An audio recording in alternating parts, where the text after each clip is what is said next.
امریکہ اور اسرائیل کی ایران کے خلاف جارحیت کے بعد شروع ہونے والی جنگ مسلسل 13ویں دن بھی جاری ہے اور آج بھی ایران کے دارالحکومت تہران سمیت مختلف شہروں میں متعدد دھماکوں کی اطلاعات موصول ہوئی ہیں، جبکہ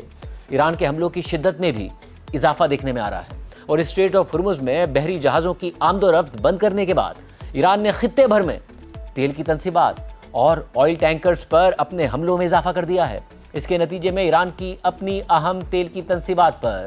ممکنہ حملوں کے خدشات بھی بڑھ گئے ہیں۔ اس صورتحال نے دنیا بھر میں تیل کے بحران کو مزید تشویشناک بنا دیا ہے۔ انٹرنیشنل انرجی ایجنسی نے حالیہ صورتحال کو تیل کی عالمی مارکیٹ میں تاریخ کی سب سے بڑی سپلائی رکاوٹ قرار دیا ہے اور اسی وجہ سے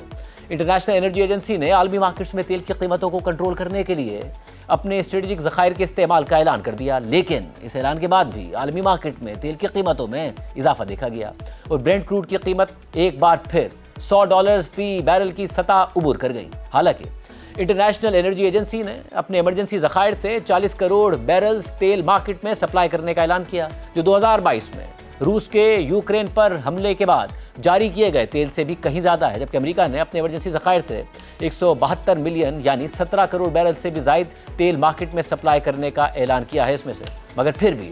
مارکیٹ میں پینک برقرار ہے، کیونکہ ایرانی حکام نے دھمکی دے دی تھی کہ دنیا کو تیل کی قیمت $200 فی بیرل تک پہنچنے کے لیے تیار رہنا چاہیے۔ ایسے میں کل رات کو ایران نے عراق کے قریب شمال خلیج فارس میں 2 آئل ٹینکرز کو نشانہ بنایا ہے، جبکہ برطانیہ کی میری ٹائم ایجنسی کے مطابق ایرانی فورسز نے آج خلیج فارس میں ایک اور کمرشل بحری جہاز کو نشانہ بنایا ہے، جس کے بعد صرف 2 دنوں کے اندر ایران کی جانب سے کمرشل بحری جہازوں پر حملے کا یہ چھٹا واقعہ ہے۔ کل رات کو عراقی ساحل کے قریب خلیج فارس میں ایرانی فورسز نے 2 بحری آئل ٹینکرز کو نشانہ بنایا تھا، جس کے بعد دونوں ٹینکرز میں آگ لگ گئی تھی اور حملے کے بعد سامنے آنے والی ویڈیوز میں ٹینکرز سے آگ کے انتہائی بلند شعلے اٹھتے ہوئے دیکھے جا سکتے ہیں اور اس وقت آپ اپنی اسکرین پر عراق کے قریب ایرانی حملے کے دوران آئل ٹینکرز میں لگنے والی آگ کو دیکھ سکتے ہیں۔ حملے کے دوران آئل ٹینکرز کے حملے میں سے ایک شخص مارا گیا ہے، جبکہ 30 سے زائد افراد کو بحفاظت ریسکیو کر لیا گیا ہے۔ رائٹرز کے مطابق عراقی حکام نے بتایا ہے کہ ایران کے حملوں کا نشانہ بننے والے دونوں آئل ٹینکرز مارشل آئلینڈز کے پرچم بردار تھے، جن پر عراق سے تیل لوڈ کیا گیا تھا، جبکہ عراق میں بھارتی سفارت خانے کے مطابق اس حملے میں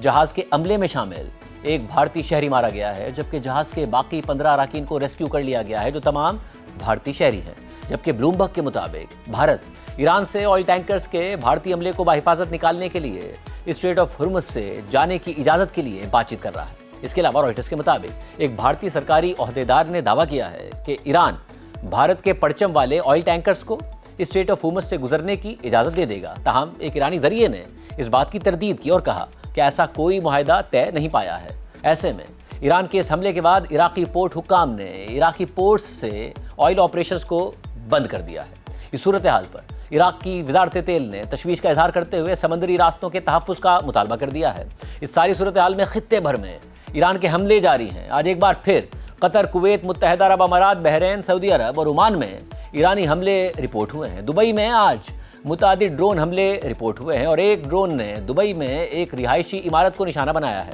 جس کے بعد عمارت میں